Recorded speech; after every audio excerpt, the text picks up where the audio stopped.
We are taking the deep dive, USC, right here at the Voice of College Football. Appreciate you all jumping on board and hope you enjoyed Trojan Conquest Live. And we make this seamless transition right into a deep dive on USC football. And we've got the right guy here to take us through the metrics and the analysis. And of course, it's Tony Altomore, our good friend who joins us on a regular basis, strategist and consultant. And post-game host right here at the Voice of College Football, USC. Tony, how you doing tonight? Doing great. Excited to be here. Ready to chat SC, guys. We want to set the record straight for everyone joining us, and we hate to be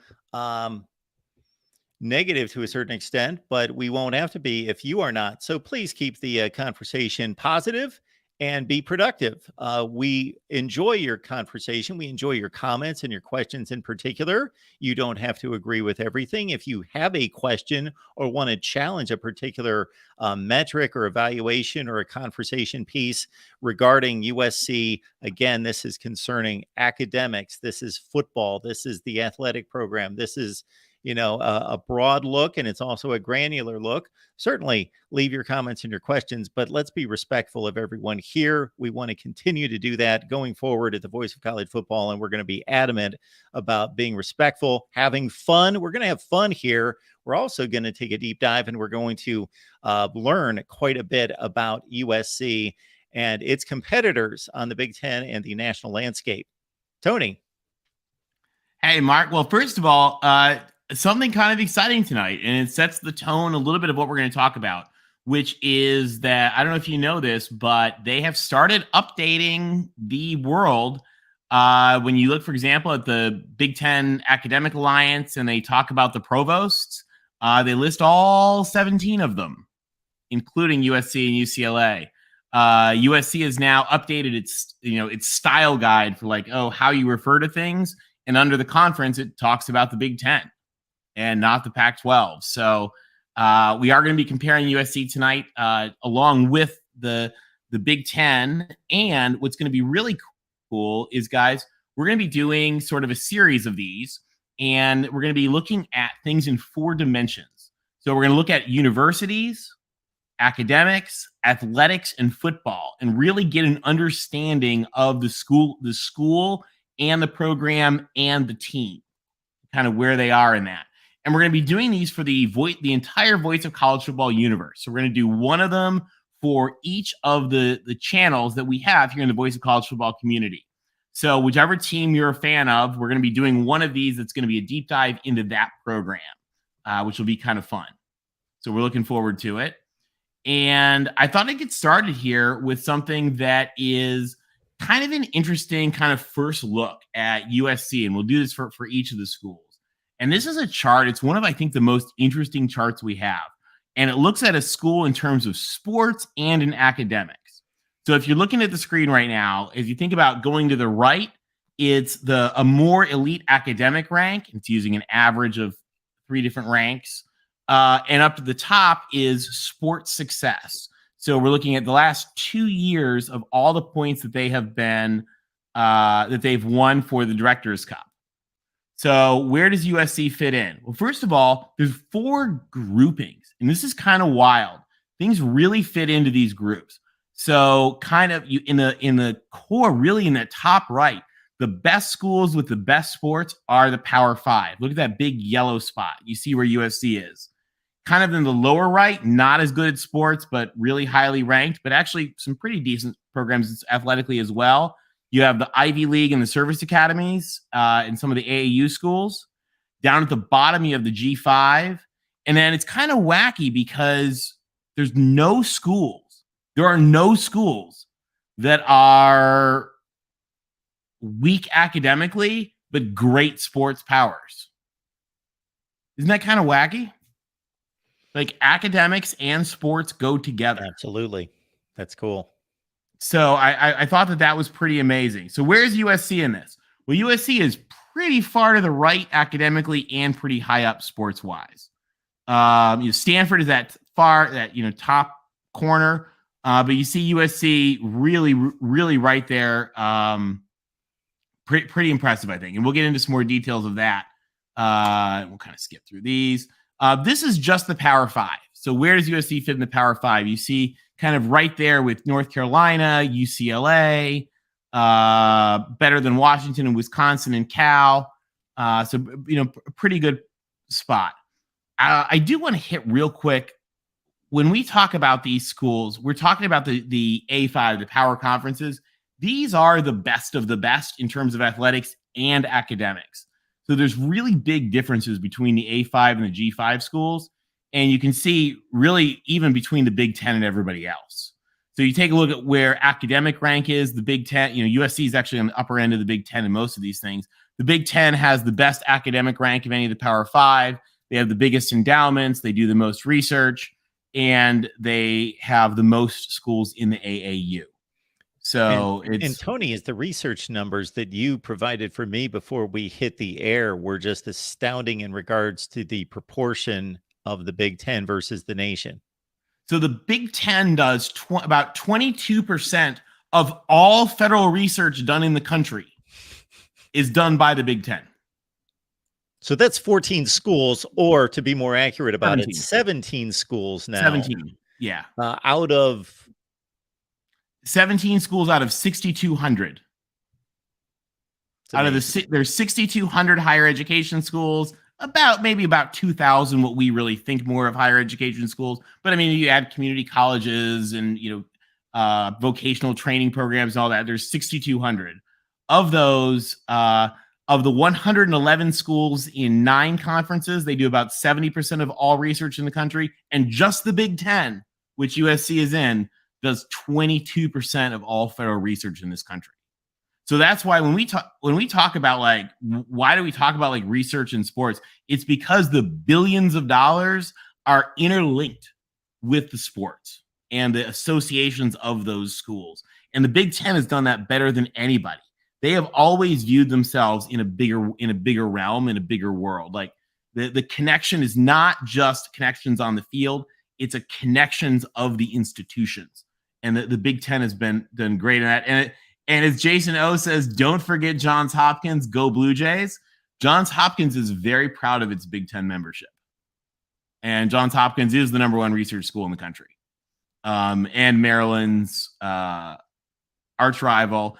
And Johns Hopkins with all their satellites, my favorite future scandal is going to be someday when Johns Hopkins and Maryland steal the NSA or the NRO spy satellites to spy on each other's lacrosse practices. My favorite future scandal that hasn't happened yet. But let's dig in a little more here and look at USC as a university. So this is our voice of college football world here. And I know these are kind of hard to read, so we're going to kind of talk through them as we go through. But taking a look at USC, sort of the first one is control. So USC is a private school. Some of you guys didn't know that. It's not a land grant. So the first one is private land grant. USC is an AAU member. Now, one of the things I think is interesting, Mark, you'll hear a lot about the Carnegie classifications. And really the sort of the thing is, if you get R1, which means the highest research level, every one of your Voice of College Football universe schools is a Carnegie R1. These are all the best of the best. And then above that is kind of the AAU, is like the really real selective research schools. Now, the next one is pretty wild. So this is 50-mile population. How many people are within 50 miles of each of these schools? One giant green glob there is USC. Nobody else is even close. USC, there are 13 million people within 50 miles of USC. What's our next closest? Michigan at 3.9. Yeah, Miami's at 3.7. Yep.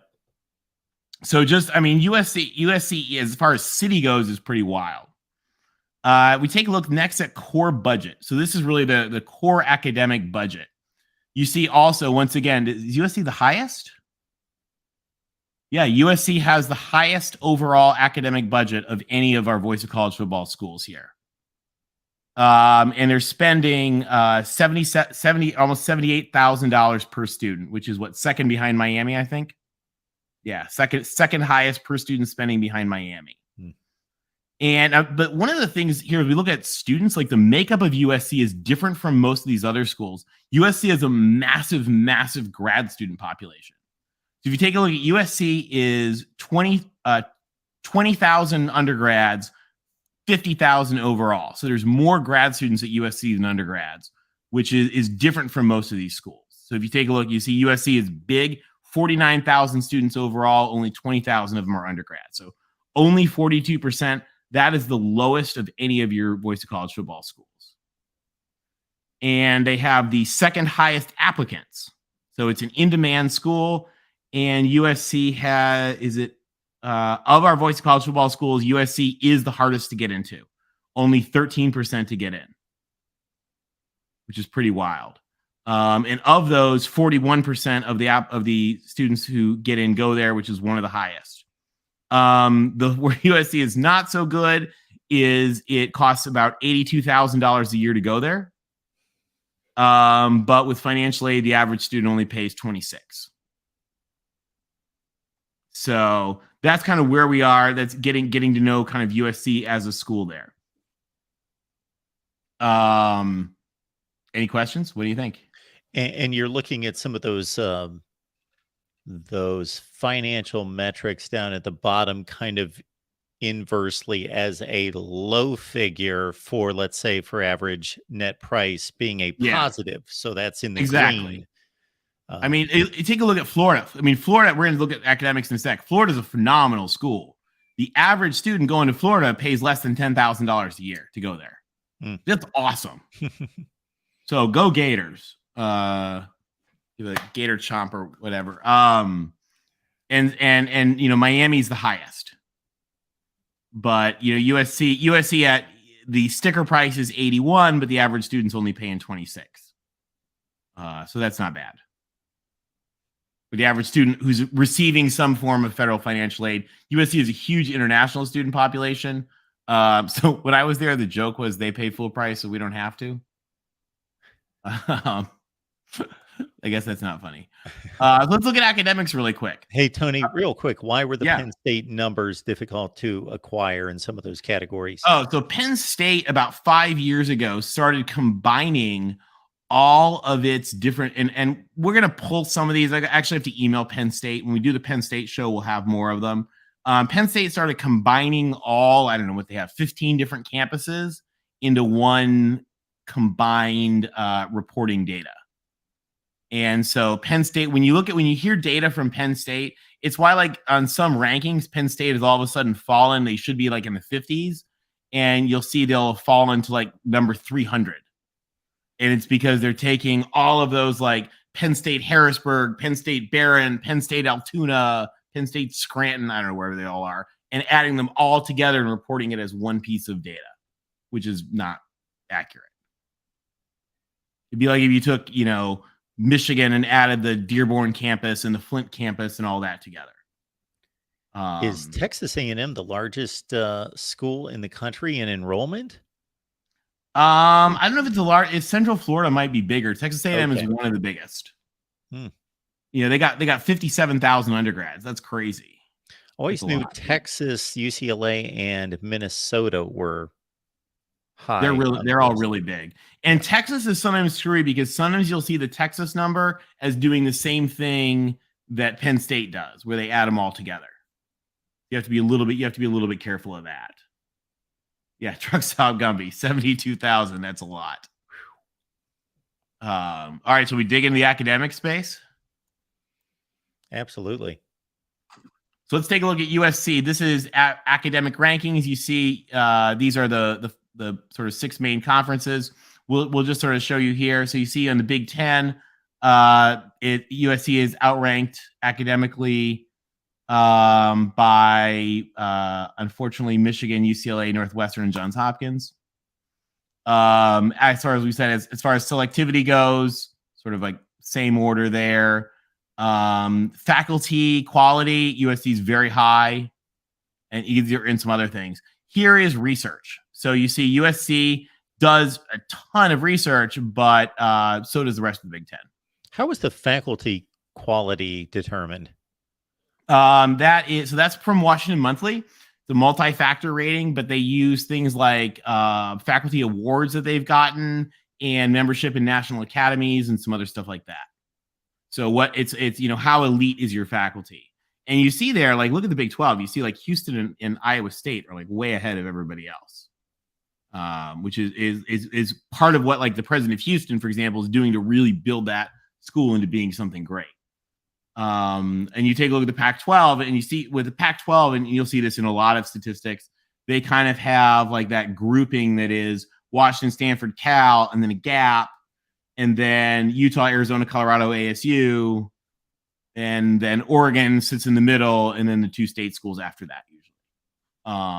And that's in some of those things it's typically like that just because that's sort of where the money is. But USC you can see was right there on faculty, is not as high as I would have guessed it was. Research it's very high, but the whole Big Ten is really high. And Tony, if I'm looking at some of these charts correctly, and I don't want to overstate this, so this is a question. The Big Ten in some of these categories overlapping the Ivy League, and meaning some of the Big Ten schools are actually as good as, if not better, in some categories as the Ivy League. Is that accurate? Yeah. So actually, I don't know if you guys remember when Dr. Johnson from Ohio State gave a press conference when they added USC and UCLA. She talked about the Big Ten being the premier conference in the world for science and engineering. And yeah, I mean, there's the Big Ten schools do more research than a lot of the Ivy League schools as far as money goes. Now, remember, there's only 8 Ivy League schools and there's 17 Big Ten schools. Remember, Notre Dame is a member of the ACC and an affiliate member of the Big Ten. For this, we've put them in the ACC because I didn't want to double count them.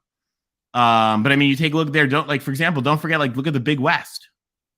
Like the Big West is doing more than some of the power conferences. So, and of course, remember, flagship schools, usually they got the medical schools and there's stuff like that. So they're doing more. Here's the research quality ranking. USC, actually, Dr. Sample would frown on this. He'd want them to be a little bit higher. And then fundraising. This is a big deal. And we'll look at fundraising in a sec here, but you can see the Big Ten and the Pac-12 and the Ivy League are just leaps ahead of everybody else in terms of fundraising. So here's our academic comparison. So the first one is really taking a look, and we're going to do this for everybody, is when you think about the 3 big statuses for a school to have. Are they in the AAU? Are they a flagship, state flagships campus, or are they a top 50 ranked school? And of those, the Big Ten schools are mostly multiple of those, almost all of them. So USC is a multiple. USC is an AAU member and top 50 ranked. We put together this kind of interesting ranking we're using for this, which is actually kind of cool. There's an average ranking we've put together just for you guys, which is only FBS schools and AAU members. And of those, and you can see that's the highest, the top one, it averages then the 3 biggest, most popular rankings that you'll see. So where's USC in that? They're number 25, which is second behind Michigan of the Voice College Football world. So that kind of really sort of shows where they fit with the college football world. Admissions rate, like we said, USC is the best admissions rate of your Voice College Football world. US News ranked at 24, Shanghai 31, Wall Street Journal 19, Forbes 21, faculty ranked 48, research ranked 42. They're doing just about $1 billion a year in research. Which, I mean, again, when we talk about why do we talk about research? Because we're talking, it's $1 billion a year. Like USC athletics makes a lot of money, but they don't make $1 billion. They don't bring in $1 billion to the school. USC's endowment is now up to about, as was end of FY21, I think. Was at $8.1 billion. USC fundraised $687 million a year in the last year that we have data for, which is the highest of the entire Voice College Football world. Rhodes Scholars, USC doesn't do as well in because it's California, and the Rhodes thing, you compete, it matters what state you're from. So there's a lot of people from California. West Virginia, are they the best? Oklahoma is the best of the Voice College Football world. West Virginia is second best. Social mobility. So, how does USC do at, taking people and sort of bringing them up in the world and in life? USC is number 70, and they've got a 92% graduation rate. So, kind of looking here at our Voice College Football world, you see, Michigan, Texas, USC, Florida, and then Ohio State and Notre Dame. Really, those six are, I think, kind of leaps ahead of everybody else. Texas and Michigan right behind Oklahoma in Rhodes Scholars as well. Yeah. And again, that the state you're from influences that, so if you're a New York school, you won't have as many because there's a lot of people. Graduation rate, I always found interesting because, where would you really want that number to be an elite school? You don't want it to be 3% and just show that you don't allow anyone in. And obviously you only allow so many admissions. Graduation or admissions? Versus, is there a target number there that an elite school would want? Did you mean for graduation rate or admissions rate? Well, actually, I was going to go in both directions. Yes. So both. graduation rate, you want to be as close to 100% as possible because you want all those kids to graduate. Sometimes depending on like what they do. So I actually did, Mark, I don't know if you remember, we probably talked about this like a year ago. I did a calculation for football players where I said, what's your graduation rate adjusted for NFL draftees? Sort of thinking like, okay, if you got drafted into the NFL, like you've accomplished your mission. You can almost say for some kids, like an engineering major, like, okay, if they get hired by a startup to like drop out and get a bunch of startup equity, have they accomplished their goal? Yeah, they should go back and finish. But so, those things are a little hard. But again, I would say, as long as you're comfortably in the 90s, that's probably a good thing. That Penn State number that's really low, that's screwed up by the fact that they have those other Penn State campuses. I can't pull out the Penn State data just themselves. Nebraska's real low. That's kind of weird. Like, what's going on with Nebraska? There's sort of some interesting things there that, again, look at Michigan. Michigan's great.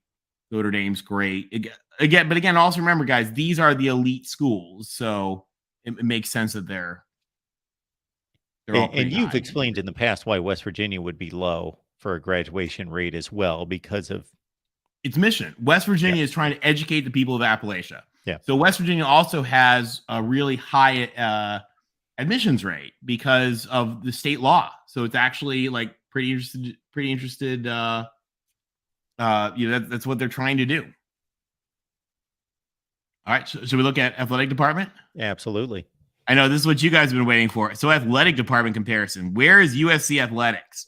So this is last 2 years Directors Cup points you see in the Big Ten among the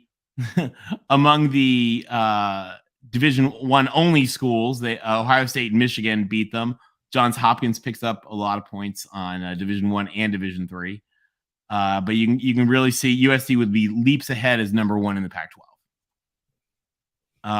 Here is a number we've taken a look at. This is brand new, guys. This is an update to our cash flow profitability. And we talked about this forever ago. Actually, I think I'm 365. But how much money do football and men's basketball throw off to the department and the school? And Big Ten is number one. You see USC does really well. And here is our top 30. You see it's all just the four conferences of Big Ten, SEC, Pac-12, and ACC. Here in this top 30, USC is right there. What are they? Top 15. So USC athletic department is making a lot of money. All right. Let's get into it. Here is the athletic department comparison. So that these are, last 2 years NACDA points. Now Texas is the number one athletic program. They won the Directors Cup, so they're certainly number one. This is another interesting thing. Big Three national championships. So football, basketball, and baseball.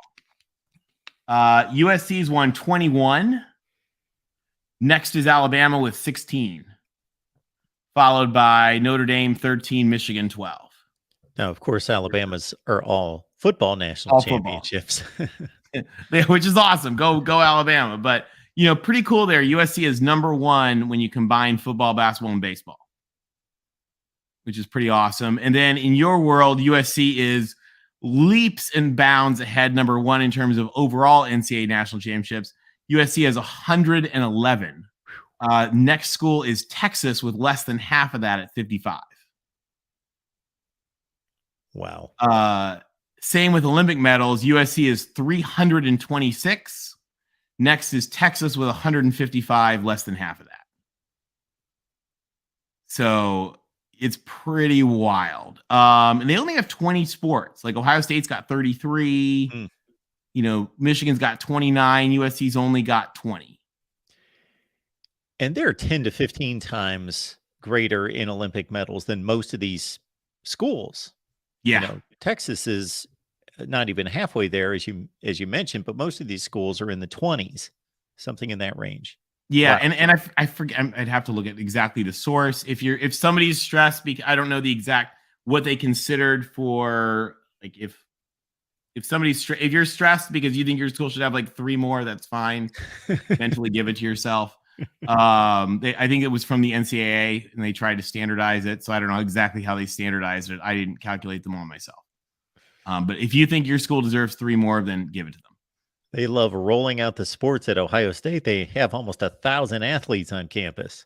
They do. And you take a look, USC's got 642, which is a lot. But these are like the biggest athletic. I mean, these are the biggest of the big here in your group. I mean, you have all the blue bloods that we're taking a look at. And you take a look at department budget. USC sitting there at 187 million. That's a lot. I mean, the G5 schools are like 30 million. Ohio State's 210. So it's pretty wild. Tony, who would guess that Miami? So here's one of the questions. So Tony, we're just going to pick on you, Tony. He says like, oh, it's not worth the money. Well, some of these schools think it's worth the money. That USC is a school that thinks that winning Olympic medals and having like USC just won the beach volleyball national championship today. That costs money. And so like they invest in that. They think that having champions and having national champions is worth the money. And so there's a decision-making piece to be made here, which is what these schools that are on this list in your Voice College Football world have decided it's worth the money. And so they lose money on them. Cal, for example, subsidizes the athletic department to the tune of $30 million a year. Like the school gives $30 million to help pay for all of the Olympic sports. And Cal just won the national championship in men's swimming. They just won the national championship in water polo, and they just won the national championship in rowing. Like, those are money-losing sports, but Cal's decided, like, we want to have world champions and national champions on our campus. If you take a look at a school like Kansas State, I'm trying to think. I think Kansas State is one of the schools who's never won a national championship in any sport. But Kansas State's athletic department is profitable. Kansas State's athletic department comes out to a profit for every year. So it's a decision. Do you want to be Cal and pay the money to win national championships in swimming and water polo and rowing? Or do you want to be Kansas State and not have to put that money in? And like both of those choices are very valid choices. I don't know. What do you guys think? Again, Jason talking about, Michigan swimming is phenomenal. All of these schools, Florida, how many of those Olympic medalists last Olympics were swimmers from Florida and Texas? The divers are all from Texas. So, these schools have all sort of made that decision, but it's also, I think, a really valid choice for a school like Kansas State to be like, you know what? We're not going to dump $30 million from the school that we don't necessarily have into athletics.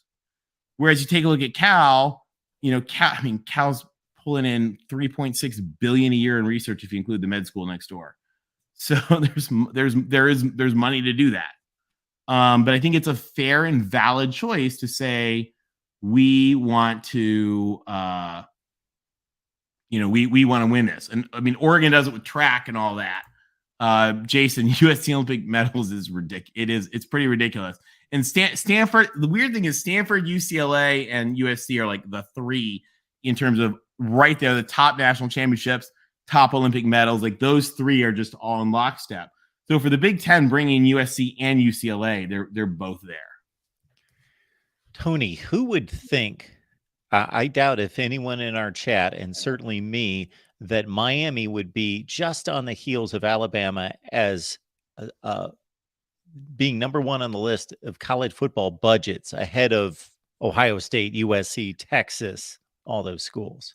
So I don't know if some of that includes like the firing and buyouts and what. True. Maybe we should do like a year by year like break. There may be something more to that. They might have done like some facility upgrade. So if any one number, so these numbers are straight from their filings to the U.S. Department of Education, where they have to file a expenses per sport, and there's some of them get a little bit screwy sometimes. So they have launched a massive facilities campaign. Yeah, there might be some of that money in there. I mean, they do spend a lot. I think they rent their stadium too. So there might be some of that money in there. And it's hard. And some of these schools are squirrelier with their accounting than others. So, we take all the accounting numbers, and I'll give you an example of squirrely. USC, the way they add football and basketball together, and then like it gets kind of weird in the accountings. So that's why I've tried to do some calculations here that try to give you guys some illustrations of it without getting into the levels of squirreliness. Like, for example, the Wall Street Journal does a thing every year. They do like a valuation exercise, and I think it's hogwash because they're relying too much on the squirrely numbers. So I've tried, and I know accountants, it's not squirrely bad. It's the way double entry bookkeeping accounting works, just is. So anyway, all right. So what you guys love is football. So let's take a look at football here. Now, this is something pretty wild. This is since 1950. These are all the national champions since 1950, and 97% of them now sit within only 3 conferences: the SEC, the ACC, and the Big Ten. So the consolidation of national championships is wild. This is just since 1985. And again, you see that look at the consolidation. These are all the national champions since 1985. And it's pretty crazy. So here's weeks ranked in AP poll. Look at USC, way there at the top. And let's dig into football. And in football here, we definitely have about 5, maybe 6 like very heavy dark greens. So Kyle Umlang does a blue blood ranking of all these different multi-factors, and USC is number 1. Winsipedia, which is a really cool website, takes all these different factors and ranks them together, and USC is number 2. So USC is, when you take multiple factors across things, USC is arguably number 1 or number 2 overall in football history, which is crazy. Like, you don't think about that, as a Trojan alum, I love it, but like, it's sort of like, whoa, we really are like literally number 1 or number 2. National champions, USC claims 11. The NCAA gives them 9. Mark Rogers Voice College Football Ranking, I think you gave them 11, but it was a different 11 than the 11 they claim. So that's the national championships here are the NCAA numbers. Heisman winners, USC is number 1 with 8. Some people argue 7, but they've had eight presentations. Weeks at number 1, they have 91 weeks of AP number 1, which is 4th. 803 AP weeks ranked all time. Only 252 of them since 2000, but that's still better than most. Now this is where USC, the thing USC is the least good at here was run it back with Zach, did a 5-year TV average. Of course, those were 5 really bad football years for USC. So this is pre-Lincoln Riley. They averaged less than 2 million viewers a game. Yes, part of that is was that 2018 through 22, that 5 years? Do you know? I think it might even be pre-pandemic. Okay, so that might be like 15 it's through like 19. It's probably like 15 to 20 or something. So maybe 1 to 2 decent football seasons by USC standards. They won the Rose Bowl. They won a Pac-12 championship in 2017, but the other years, the other years were real bad by their standards. Looks like Ohio State is number 1 at least in that 5 years, and based on Ohio State and then Alabama number 2. Yeah, I ran down last season, and Ohio State and Michigan were crushing it last season. Now, one thing I'll tell you guys, when you guys look at numbers for TV viewings, and some of you guys have heard me say this, a lot of the comparisons are hogwash because it matters what channels the teams were on. So I've done some statistical work on this. 65% of viewership is just predictable by channel, just what channel it's on. You know, like your great aunt is going to watch it on ABC and she maybe can't find the remote. Like, for every one of your friends who's like, well, I've got a triple parlay going into the blah, blah, blah, there's 5 like old people who just can't find the remote who make up the majority of TV viewership.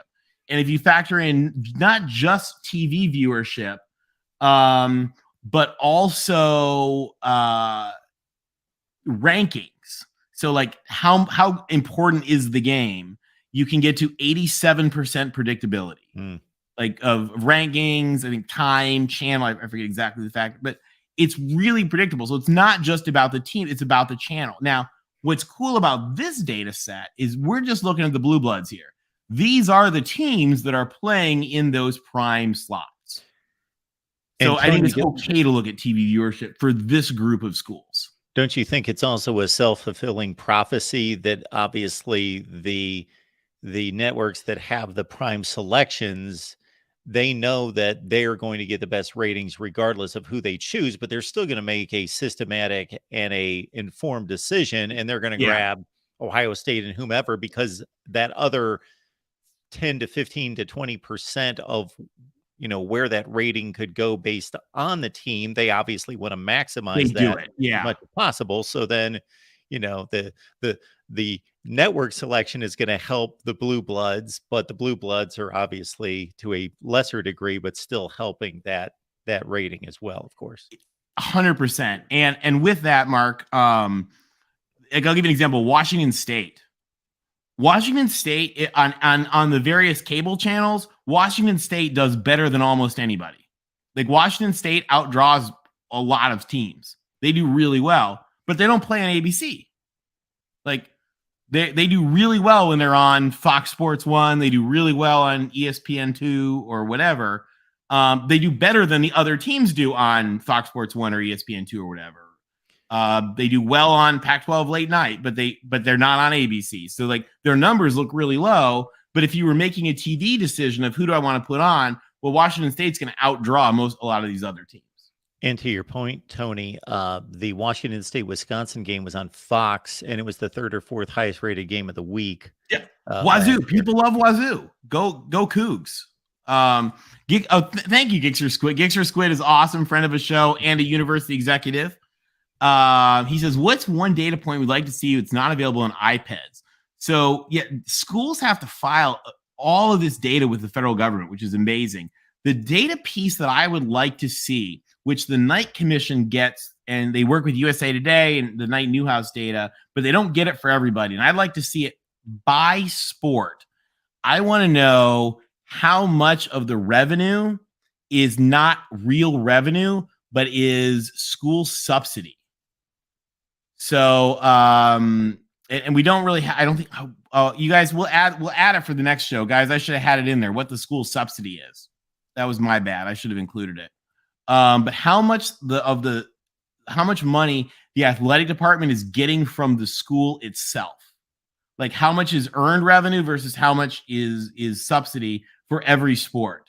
Because what they do is they pretend, and again, it has to do with squirrely accounting because it's double entry. It's the way the accounting world works, but they're calling that revenue and it's not revenue, it's subsidy. And I would like more detail on that. So thank you, Gixxer Squid, and thank you for helping support the channel. We appreciate it. So where we were looking at, so you know, the fan base estimates. You guys remember we did that fan base study? We combined the 3 different studies and added them, you know, did a lot of things to equate them and average them together. Really cool piece of work. Apparently BYU people are mad about it, but no one cares what they think. Whatever. But the we you know, USC there, we got about 4.5 million, which is really good overall, one of the top 15. But you know, again, in this realm of really, really elite programs, it's kind of okay. A lot of that is because they were down for most of the decade that data was being collected. All-time win percentage, USC is really good, 69%. They've got 37 conference championships, which, is amazing. However, we're in a world where Ohio State has 39, Oklahoma has 50, and Nebraska's got 46. So, how do Oklahoma and Nebraska have, 40? It's crazy. They were the only teams to ever win those conferences. Yep. I mean, they were. It's everybody else in that conference is yeah, fact, they were. And I've been to some of those games. Now, draft pick. This is where check out USC's NFL stuff. Yeah. USC's got 84 consensus All-Americans. I think it's third or fourth. Yeah. Then, it gets kind of wild. They've got 85 first-round draft picks, which is second. 524 NFL draft picks. They're one behind Notre Dame. So next year, we're going to pass Notre Dame, fight on Trojans. And then these were on the other screen, but I thought we should have them here as well. The budget, USC spends about $68 million on football, which is, one of the highest of anybody. And, runs a profit of about $80 million. I think the Michigan and Ohio State folks are going to war in the chat. Jason, course. Thank you for your thing. Wants a mute button for Charisse. We love Charisse. She's a friend of the show. Charisse is awesome. Tony points out this is a really big thing. Big Ten is going to have 3 games a week on network TV. Yeah, Big Ten numbers are going to go through the roof. But also remember, SEC and ACC, sort of the way that their thing is being worked with ESPN and ABC, their numbers are going to be great too. But we're really seeing, and we've said this before, the Big Ten and the SEC are going to be in those windows. It's going to be something else. And we got Matt joining us. Matt, how's it going tonight? All right. It's been a great weekend for USC athletics, as you both well know. National champions beach volleyball today. Three-peat. Matt Zemek, everyone, Trojans Wire. I don't know if you've had a chance to catch any of this, but Matt, you've seen the Tony displays before. This is phenomenal. We're really taking the deep dive on USC, and we'll be doing this throughout the Voice of College Football Network for the various channels. So look at all that green on the USC football history. Ohio State and Michigan, obviously Alabama. Those would be the other 2 that really, Notre Dame, of course, in terms of, football status. I just came from dinner. So Tony, if you could give me a Cliff Notes, real quick Cliff Notes version. So we're taking a look at, we're at USC, just giving people a perspective on USC as a university, USC academically, the USC athletic department, and USC football. And what was the most striking thing you found in your research? So let me show you. Actually, we talked about this a little bit ago. Let's take a look at how USC compares. We're comparing to the Voice of College Football universe. So just the Blue Bloods who have our Voice of College Football channels. Take a look here, athletic department, Matt, at the Big Three sports, football, basketball, and baseball national championships, NCAA national championships, and Olympic medals. Nobody else is USC pretty much checks all those boxes. 21 national championships among the Big Three sports, 111 NCAA national championships, and 326 Olympic medals. Nobody else is even half of those. Yeah, even half. Yeah, and they're doing has the Olympic sports, but USC with the baseball and the football, and this is for the Voice of College Football universe of just the channels here that we cover in the Voice of College Football channel. USC just blows these folks away. However, Texas, who's won the last 2 Directors Cups, is making a great push. Texas has the most Directors Cup points. As Rick Pitino might say about Stanford, Pop Warner ain't walking through that door. It's true. It's true. So, I thought that was pretty impressive. And so one of the neat things, you really start to see really how USC fits so well into the Big Ten, academically and institutionally and athletically. And let me just sort of forward up real quick. We took a look at some of these are the academic numbers here. And you really see in our Voice of College Football world, there are, 4 schools that are just kind of like a lot of green, which is Michigan, USC, Florida, and Texas. And one of the things that we talked about a little bit ago is Florida does a phenomenal job making the school affordable for your young people. Florida is only $9,000 a year is the average student on some kind of financial aid pays. So that'll be pretty cool. Have you guys addressed how Bronny James might affect USC beyond football, like on a number of levels, like just like the social media branding, word of mouth? Like Tony, I know you like to talk about networking and how conversations behind the scenes are important, lubricating element in donations and those kinds of things. Like you're going to see everyone in the luxury suites at the Galen Center. Like that's going to be a hot thing. You're going to get a lot more networking done there. Like that hasn't been like a hub of activity. Now it will be on a regular basis for 18, 19 home dates. Like the only time Galen usually is, a destination is when UCLA or Arizona are there. But now you're going to get like 18, 19 home dates where, Big Cheese alumni networking folks, like they're going to want to be seen and they're going to want to see Bronny James. Have you considered like the domino effect and like the hidden value that Bronny James is going to bring to USC? I mean, so take a look here at, again, I think you're totally right, Matt. That will have a huge impact. It'll help with overall fundraising, which if you take a look here, USC is already #1 in fundraising in the Voice of College Football world. And that will, I think, help get it even higher. Again, help drive, one of the things that USC has always done brilliantly is to merge the lure of its athletics with the power of its fundraising and its academics. So I'll tell you, once I was at when I was in grad school at Penn, I was in a meeting with the president's #2, and it was about employee diversity health benefits. And we were sort of like in the middle, and this is just Penn had just finished a $3.5 billion capital campaign, and USC was finishing its $6 billion capital campaign.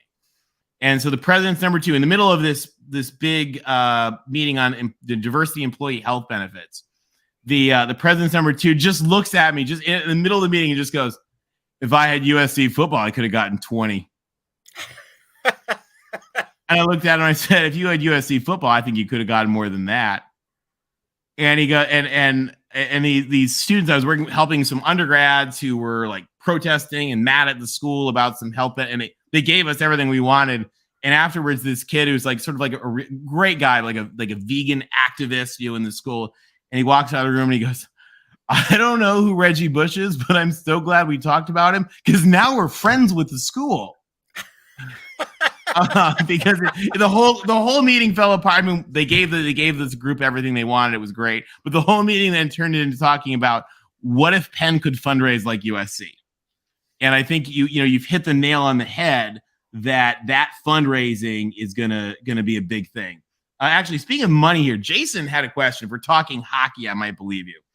So Jason, I actually ran the hockey numbers to look at like who makes money off hockey, and it turns out like nobody. The people that are like Minnesota Duluth, Colorado College, the people where hockey is the thing. The schools you'd think of as the big money hockey schools actually still lose money on hockey. It really is, because I thought I was going to have to build out that profitability model to like include hockey as an exception, and it turns out I don't, because like now nobody here's makes the money thing. off hockey. Now, Tony, correct me if I'm wrong, but hockey is like the women's NCAA tournament. It's bundled together as part of like a package of 15, 20 odd sports that's all under the ESPN umbrella. And, there's been talk, especially like with Caitlin Clark and, the explosion in popularity of women's basketball, that the women's NCAA tournament needs to become a standalone entity with its own media rights. So I would assume, Tony, for hockey to capitalize and begin to become revenue positive, or at least more revenue neutral, and not hemorrhage money, not hemorrhage losses as much, that needs to be a standalone property as well. Is that correct? Yeah, and on a school level, like the Big Ten would have to sell like Big Ten hockey for a real dollar amount, which I think it's on BTN right now, so like it's not really generating any kind of meaningful money. As D says here, football and basketball fund it all, and as Jason points out, hockey is expensive. The facility cost of hockey is expensive, like running the arena and Zambonis and people and you're not really churning out. Now, again, some of those schools, because like Matt said, the thing is it's like, I'll tell you the big piece we don't capture, Gixxer Squid, this is another thing that I wish you could capture, but you can't, is like what of that, like, USC raised $687 million in this year, UCLA raised $800 million. Again, that's academic money that's being fundraised, that's the medical school and things like that. But how many of those people were charmed by George Lucas at a football game? I mean, that's what USC does better than anybody, is you're hanging out with George Lucas and there's Arnold Schwarzenegger and his kid who's a student at the school who's making out with his girlfriend, Miley Cyrus. Remember that on the sidelines? Those are the types of things that creates the environment that leads to the academic success. And schools like USC and Michigan and Ohio State and Texas and Florida and Miami, and they are all using that together to really create some synergy, and it's pretty cool. So there really is something when you talk about like Bronny James. I mean, that's why the money. Brandon Sosna, who is the USC, who now is with the Detroit Lions, but was the financial guy helping run the athletic department. They did the math and they said, is it worth it for us to spend $1 zillion a year on Lincoln Riley and all? And they were like, yes. We got a ton of debt on the Coliseum. The fundraising benefits, the academic, USC did the math and realized that it was absolutely necessary and worth it to spend whatever it costs to become relevant in football again.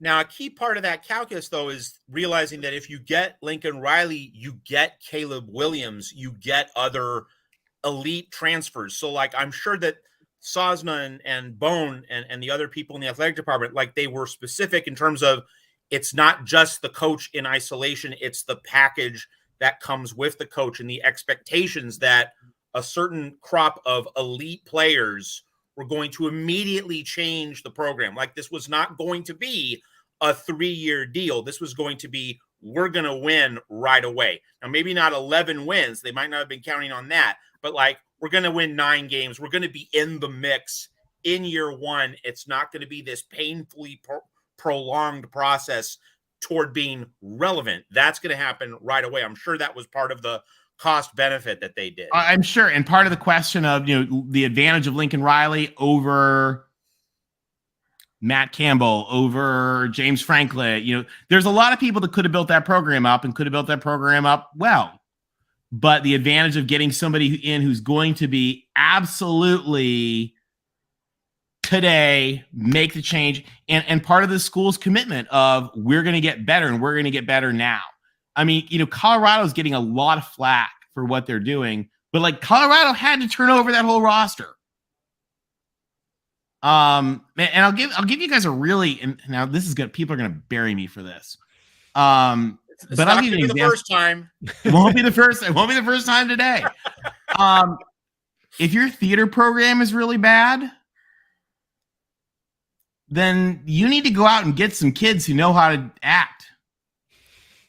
And you know what? If the seniors aren't getting cast anymore, or the seniors are told you're not going to be in the plays anymore because you can't sing, we're not going to kick you out of the school, but you're not going to be in the lead. You're not going to be in the play because you can't sing. But you get to stay in the school. You get to get your degree, whatever. That's the same thing Colorado just did. Colorado just said, you can't catch, you can't tackle, you can't block. So we're going to get people who can. And I don't think it's that different than finding people who are better at theater, better at robotics, better at music, better at art, and being like, okay, well, that's what we're doing. Like, it's an element of the school, and it's an element of the school that was bad, and it was an element of the school that they wanted to be good. And we'll see if it works, but it works at USC. Want to step in here? Mark and I recorded a bonus segment at the Voice of College Football on Deion Sanders in Colorado. It's an exclusive for subscribers. Ooh. And so if you want to join on the YouTube homepage of the USC channel at the Voice of College Football, you hit the join button. That's in the upper right-hand corner. You get a pull down with 3 tiers of membership. You get that middle second tier. You get exclusive bonus cuts, bonus segments with Mark and myself at the Voice of College Football. So there is a 33-second teaser on the main page, but you want that whole 15-minute segment, you join at the middle membership tier at the Voice of College Football. You're supporting Mark, you're supporting me, you're supporting the USC channel, but like we're talking about those kinds of issues for our bonus segments, and that's part of the new membership program that Mark has going on here at the Voice of College Football. Definitely sign up for that. You guys should all do that. But yeah, no, I don't want to sound, and again, people are going to bury me for like saying that it's okay that Deion did that, but like, I don't think it's that different than USC getting better dancers in the dance school. Well, and the other thing is like the transfers, like Colorado's still paying for the tuition and the scholarships. So like they're not being kicked to the curb. Their education is still being covered. So like they're not being left in the cold. They're just if they want to play football program. Yeah, if you want to play football, you do it somewhere else. But if you want to be a student at Colorado, you do it here. That's no different than saying, guess what? If you want to be in the musical, you go somewhere else. But if you want to stay here. Yeah. Being stripped of your Scully, that would be punitive and cruel and draconian, but that's not what's happening. It's just you're not going to play football for Colorado. That's not punitive. That's fielding the best football team, which is Deion's job. Yeah, and I mean, it sucks for the kids. But here's the thing is like at the end of the day, it's Colorado made the mess and Colorado has to clean itself out of the mess. And USC did the same thing. We just weren't as bad, I feel. As severe. That's right. And USC also did it earlier. I think that's the other thing, that Deion did it so late in the cycle and he waited until after the spring game for most of this to occur. I'm kind of giving away a little bit of what I talked about with Mark, but just if this was in January and you give players more time to acclimate, that certainly would have smoothed things over to a degree. But still, Tony, like these guys are not being deprived of their scholarships and their ability to get a good education, affordably for their families, for their households. Like that needs to be kept in mind, that they're still keeping their scholarships, and that is no small thing. Yeah, no, it really is. And if you take a look at, I mean, the other thing is like with Mark, Matt, we talked a little bit with Mark about walk-on value. Is that on this screen, or it might be on the other? It might be on the other screen. I calculated actually the value of how much is the athletic department getting in walk-on value. And you get a lot, from USC, you get a lot from Ohio State. Somebody else brought up, one of the issues, somebody there said, talking about Minnesota was renovating their hockey arena, and it's big money. It is. All this stuff is big money, guys. And one of the questions when we got in it, we looked at that cash flow profitability. It's all paid for by football and basketball. So this is the money right now, Matt. This is a new calculate. I did it in like 2019. I just updated it today. So this is really, it's an estimate. So it has to make certain assumptions, but it's trying to estimate how much cash is being thrown off by football and basketball to benefit the rest of the athletic department and the rest of the school. Oh, I know the Big 12 fans are going to love this graphic.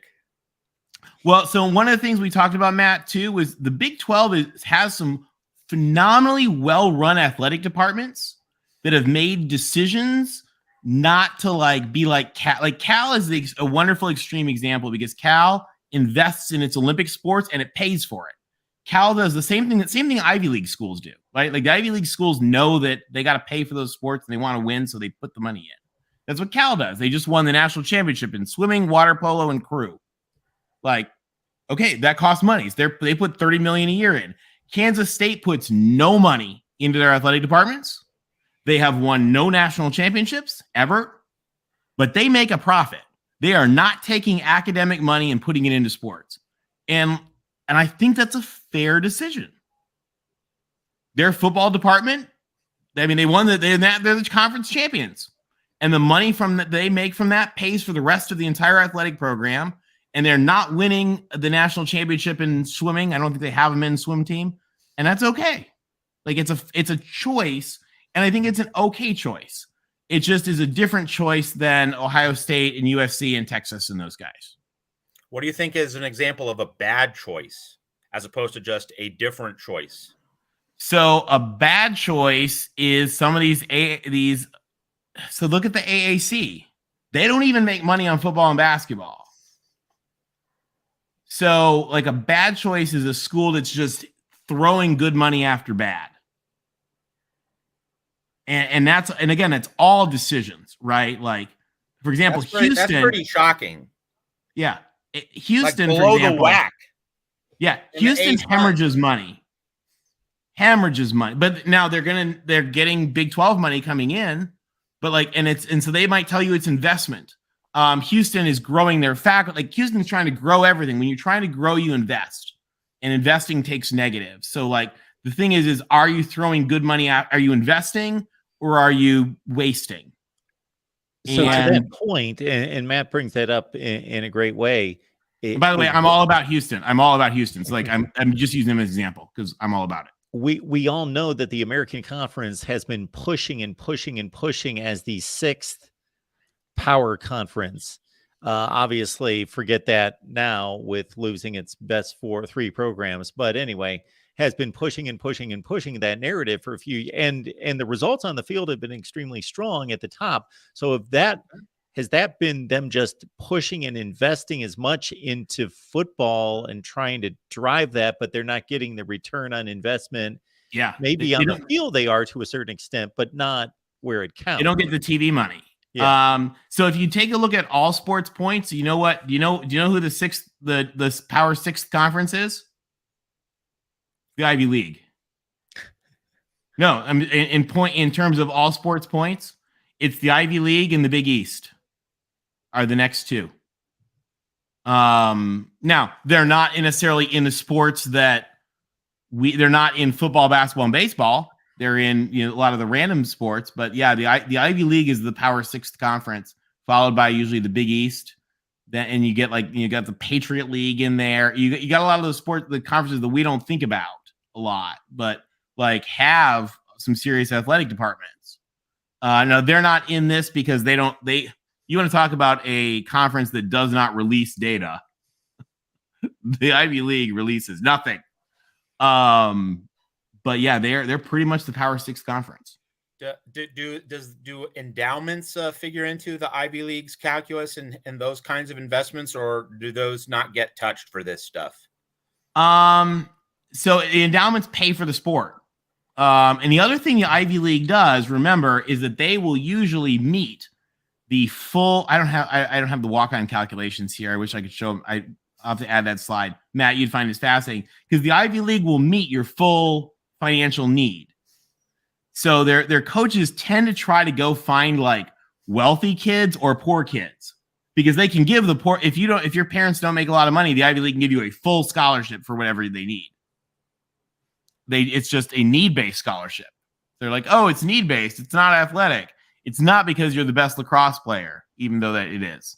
And that's, by the way, what they have done forever, going back forever. Remember, the Ivy League invented shady NIL deals, guys, when it was rowing in the 1860s. And that's what gave rise to the NCAA, right? Oh yeah, way before. That was exactly. The root of it. Those were the original pay for play. Yeah, the Ivy League schools invented all of the shady NIL stuff when it was like promotions for like vacation spots in like the Catskills, and they were having rowing tournaments and paying the players to be there. So again, we have to remember that those schools are still in this mix, even though we don't see them in football, and they have a power in the athletic world because they have a power in the academic world. And when we talk about, for example, I've said this before, if we're worried too much about the Big Ten, The Big 12 and the ACC, the Big 12 is never going to hold the Big 10 or the SEC to account. But if the Ivy League and the University of California and Duke and North Carolina and Virginia say knock it off, I think that's the only thing that can really tell those are the only people who can tell the Big 10 and the SEC what to do. What is it? Bo says Oregon's going to embarrass USC this season. We will see, Bo. We will see. If they do, you got to come on our USC postgame show and give us all sorts of well-deserved grief. We will be due for that. Mike here talking about West Virginia. Remember, West Virginia has a different mission than some of these schools. West Virginia's mission is to serve its state. Same as Ole Miss, and same as Auburn. So it has a different mission. West Virginia is a great school. Use the Rhodes Scholars as an example. Like, they beat the pants off of other people. Like, West Virginia, these are all great schools.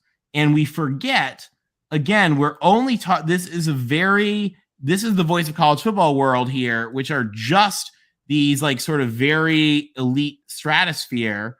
Let me go back up to where we were looking at the rest of the college football world. And when we look at the rest of the college football world, we see this is the look here. So here, this map is the yellow are the Power 5, the green are the G5. And the pink are the Ivy League and AAU that don't play football. And you really see, all West Virginia is a great school. Look at them; they're right in the middle. They might be on the edge of the Power 5, but they're right in the middle as far as where the rest of the schools are. And again, Tony, the academic success goes right, and the athletic success goes up. Yep. Yeah, and that is Stanford and Texas at the very top. Darn Stanford. So that's we did post the super chat. We posted it for you. Sorry. So and you do see, if you guys ever heard the rumors of the I don't think it's really going to happen ever, but the Magnolia League of Duke and Northwestern and Stanford, and you sort of see them there, right there. Look at that look at that little edge of this, the Ivies and the UAA versus the power conferences, and you see Hopkins, Duke, WashU in Seattle, Cal, Northwestern, Emory, Carnegie Mellon, Illinois, Purdue and Case Western, those two engineering schools right next to each other. And you see right in the middle of all the Ivies and the UAAs and everybody is Rice and the 3 services academies. And as far as you guys all, I won't bore you guys. Have all heard me talk before about why I think the service academy should be part of realignment discussions. Matt, we got a question for you. What do you hear recruits talk about as to why they pick USC versus our other big programs here? Gixer, I'm going to make it pretty simple. Bear Alexander, and keep in mind, like he played under Kirby Smart, but wanted to go to USC. And the important point to note, and Gixer, I know you're aware of this because you watch USC Trojans live with Mark and myself at the Voice of College Football. I've said it on the show. Bear Alexander was not a discard. Like, this was not like he fell out of favor with Georgia. No, Kirby Smart had big plans for him, was expecting him to be a core part of Georgia's 2023 defense. So this was not about, a coach and player having a clash. No, this was just Bear Alexander wanted to go west. And he said, it's Lincoln Riley. Who wouldn't want to be coached by Lincoln Riley? So really, Gixer, Lincoln Riley is such a magnetic presence, and he's such a central reason for why USC is this rocket ship going up, and people want to be part of that. And USC, like Caleb Williams, Bronny James, Juju Watkins, #1 recruit in the nation in women's basketball. I mean, USC is becoming the place where the stars want to shine. And so like this is part of the brand that USC athletics is building, including football, but also transcending football. That's the magnet, Gixer, in terms of why recruits want to come to USC. Well, and Gixer, I don't know if you remember the interview Lincoln Riley gave about, I don't know, it was a month or two after he joined USC. And they said to him something like, what's different about recruiting for USC? And he said, when you have, a top 20 school, it's a lot easier to convince the parents that they should send their kids to USC. And Lincoln Riley talked about how surprising it was that the parents really wanted the kids to go to USC. And it we see it here with the academic. The same thing. Michigan has the same thing. As far as Notre Dame, when you've got that elite school, it's just I don't know. Maybe not. I don't know for the Alexander family, but for a lot of the other families, Lincoln Riley was laughing at how much easier it made recruiting, which is pretty cool. What about you guys? You guys in the chat? Any other questions about USC? Going to USC is a gold mine if you do well in college. It's true. It helps. The LA is a neat place.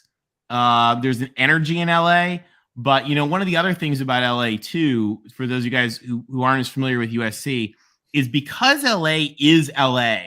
New York is the same way. Because it's LA, like you can be a star, but you're not the biggest star in the room. Like, Lincoln Riley and Caleb Williams have talked about like how they can go out to dinner and nobody comes up to talk to them. And said I forget Caleb Williams said, like, I don't know, they were at a restaurant or whatever. And he's like, and Miley Cyrus or somebody, was at another table. He's like, I'm not the most famous person in that room. Whereas you go to Oklahoma and all eyes are on you. Yeah, you go to Norman, you go to Athens, you go to Tuscaloosa, like you are the thing in those college towns. Absolutely. And it's a very different dynamic. Zombie's got a question. Will USC get facilities upgrades soon? Now, I've heard a rumor that the former, is it Fleur or Webb, whichever one of them got closed, was going to become a new football building or be torn down and build a new football building.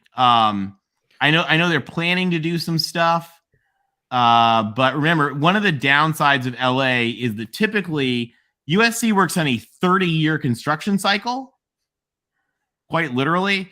So when you think about like, oh, we're going to build something and have it open in like a 5-year period, that is lightning fast, because the limits of space in LA. My dad's a football coach. I don't know if you guys know this. My dad's a football coach, or retired football coach, and came out when I was in school and was fascinated by USC practices because they had just added freshmen to my dad's school. And he was like, he only had 4 football fields. And what was he going to do with having to add another team? Well, USC's whole team has 1.5 football fields. And so he actually got all these great ideas on how to better run practice in a limited space from USC, just because literally there is not land. And to people who do not understand LA and New York, DC, like what it means to say there is not land, there literally is not land. So like the USC's indoor facility, which is a partial field, is underground because there's stuff on top of it. So yeah, it is hard. It is harder to build. USC does not have a softball field, and I don't think there's any room for one. Hey, Tony, you popped up this question from Roger Dodger, and that fight on Roger Dodger, by the way. We love Roger Dodger, friend of the show. We do. But this brings up a point, Tony, about, and like I know you're all about innovation and revolutionizing how we think about college sports and how we create new revenue streams and how we move into the 21st century and try to be a few steps ahead of the competition. Just the reference to Oklahoma brought up the point that like Oklahoma is thinking, like Oklahoma's softball coach or national championship softball coach, Patty Grasso, I believe her name is. She wants to play a softball game at Owen Field. And that, so it brings up the point, like, if you're not one of the big fish, if you're not one of the revenue sports, like you need to be thinking like this, like, can we get 75,000 people for a softball game? Not as your regular home stadium, but do like a special event like the UCLA Houston basketball game in 1968 in the Astrodome, which revolutionized college basketball. Like there's a chance for like, if you're in a women's sports or these other sports like hockey, like maybe if you're if you want to sell like a Big Ten hockey deal, as you mentioned, to capitalize revenue, you're going to have a game at the Big House. And they do that, and they've done that. Like, the athletic departments need to be thinking about these concepts of doing these abnormal things, but like to drive interest, but also like this is a ticket selling vehicle. What about US? What about US? Need to be thinking about these things. Yeah. What about USC putting a 10,000 seat swimming stadium in the middle of our baseball field in 3 years? Well, you have the Los Angeles Olympics in 2028. So have they announced what we're going to do for baseball, by the way, that year? I'm not sure. Have you seen the stadium?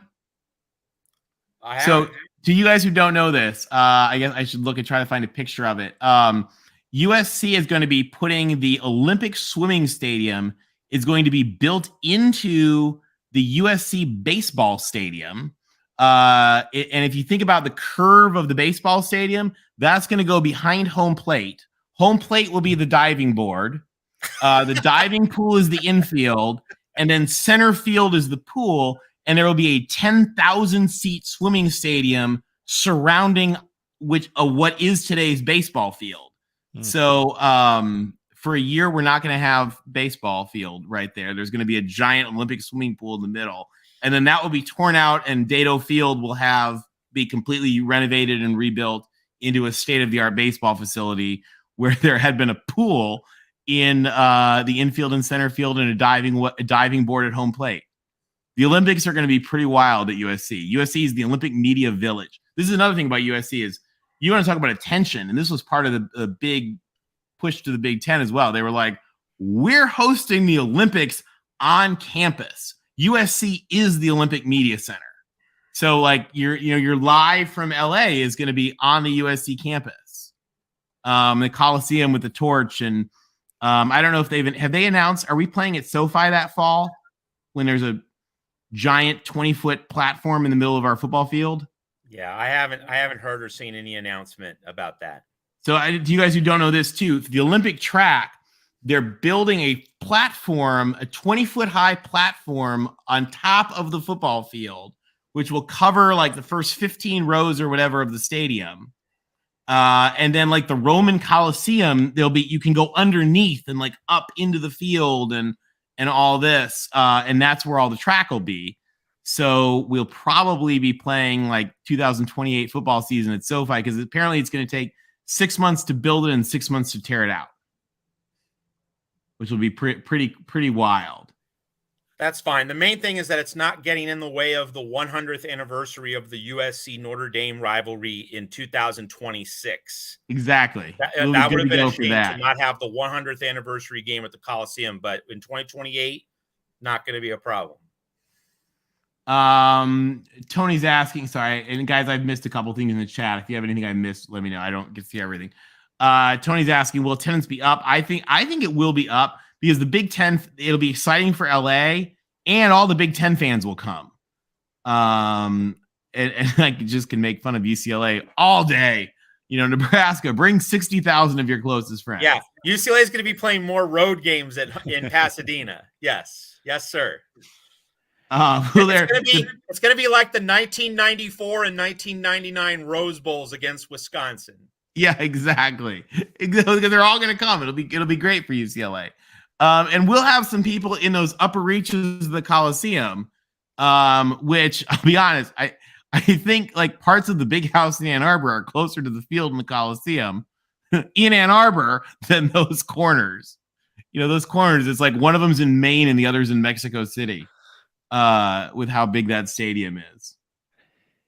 Tony, Antoine earlier had a really good question, and it takes us down a different path, but going back to the academics portion of it, and when you had stated that you took NFL draft selections out of the graduation rates because basically that's what they had accomplished from a career standpoint, Antoine had a really good question. Have you run across any information or any research about the success of football players post their football careers in regards to connecting their academics and being able to capitalize on that? Have you ever seen any metrics about that?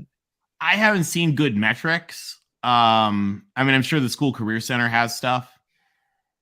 USC has a really, really high student graduation rate. And so the football players are part of that. And so I'm sure that they I'm sure it's fine. I've never seen anything of it industry wide. Like I said, I know about it for the school. And the other thing is, for the athletic department, they have a really good like career networking piece where they're networking those kids into internships and stuff like that. I know that's also a really, really big deal in the Ivy League too. Oh, actually, hold on. We have an answer for this. Gixxer Squid, I will send you a recent. Okay, there is wonderful research on this. Gixxer Squid will send it to me, and we will talk about it on a future show. Thank you, Gixxer. Mm-hmm. The advantage of having university executives in the chat right now is somebody does know that. Gixxer's got it. Maybe UCLA will take down some of those Nike tarps. Exactly. Do you need to cover the stadium with 40,000 tarps? No.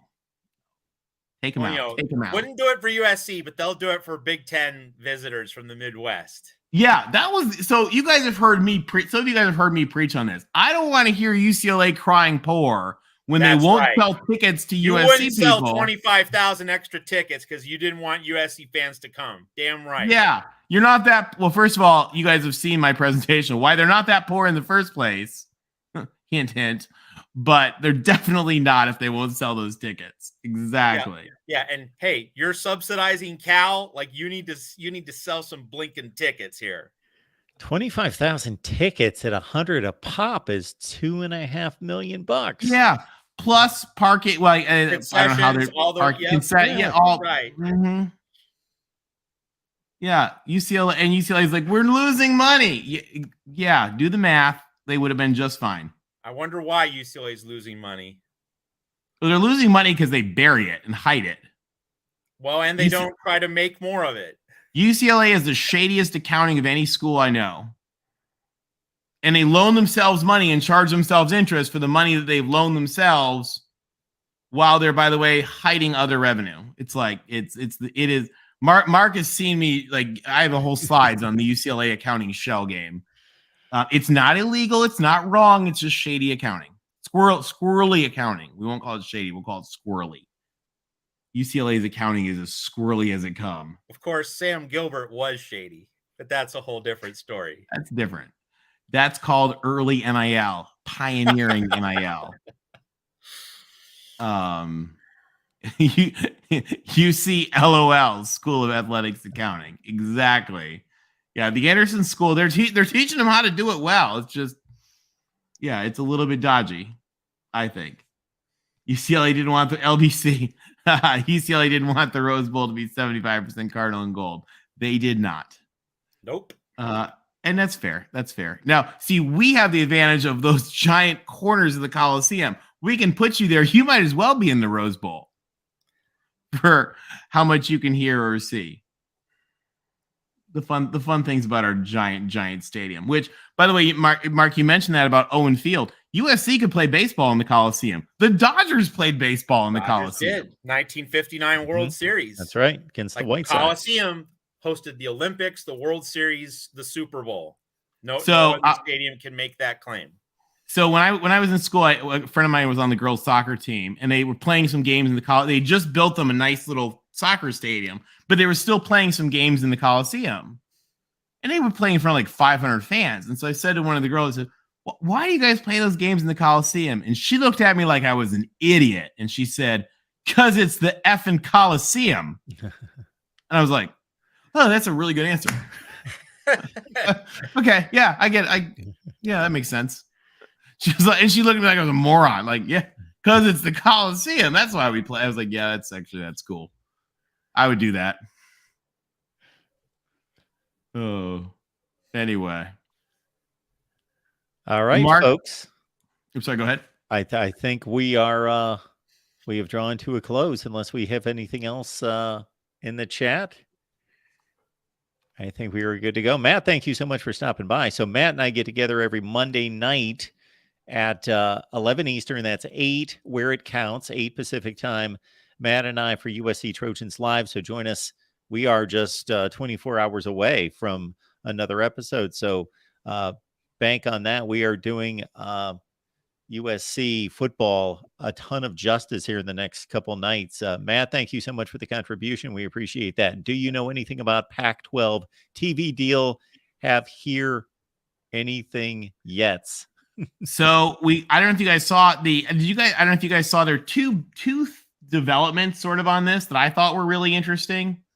First one was Michelle Bodkin, who's from Utah. She's like really plugged in with Utah, came out and said she basically gave the most solid reporting I've seen on the Pac-12 media deal, saying, yeah, they're basically just about completely locked in.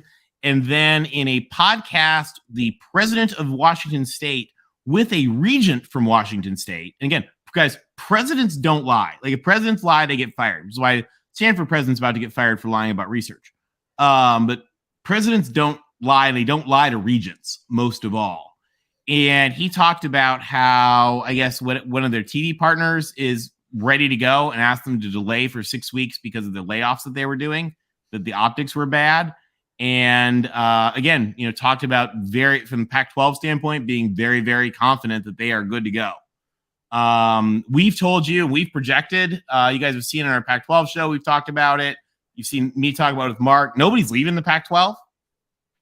The Big Ten isn't adding anybody else. Sorry, guys. We say that since this is a USC show. We know the Big Ten's not adding anybody else. Nobody wants to go to the Big 12. I know some of their fans really want it, but it does not seem to be happening. So my mom would say, if wishes were dishes, I'd have a full set, although she has multiple sets. As far as USC goes, Matt, I don't know if you heard us talk about this earlier.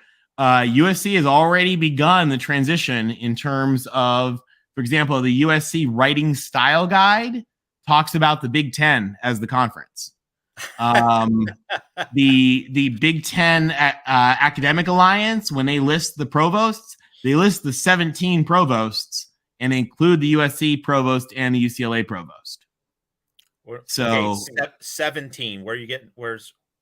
So in the BTAA, Chicago is the 17th member. Honoring Amos Alonzo Stagg. Yeah. Well, they never left the academic part. They just stopped playing sports. Yeah, it's funny in the Big Ten's academic stuff, Chicago remains a member, and then Johns Hopkins is the 17th member of sports for their Division I sports. Like Caleb Williams from the DMV. Exactly. And Jordan Addison. Like I said, my future favorite scandal is going to be when they sneak a spy satellite to spy on Maryland's lacrosse. It's going to be a great scandal. I'm just waiting. All right, folks. Appreciate you being here for our USC deep dive with Tony Altimore. You can catch Tony's work on Twitter. Hey, you can go there and follow Tony at TJ Altimore. And we appreciate Tony being here. And we are taking Tony through the car wash. He has signed up to go all the way through. And we are hosting Tony on all the Voice of College Football team channels to do what he has done here. And it's just always an interesting and fascinating conversation. And we will bring on, obviously, our team contributors to enjoy the conversation as we did here with Matt. So that will be a good time. So be looking out for those conversations. And again, Matt and I get together on USC Live Monday at 8 Pacific time. Great to talk to you again, Tony. You too, Matt. Fight on. Fight on.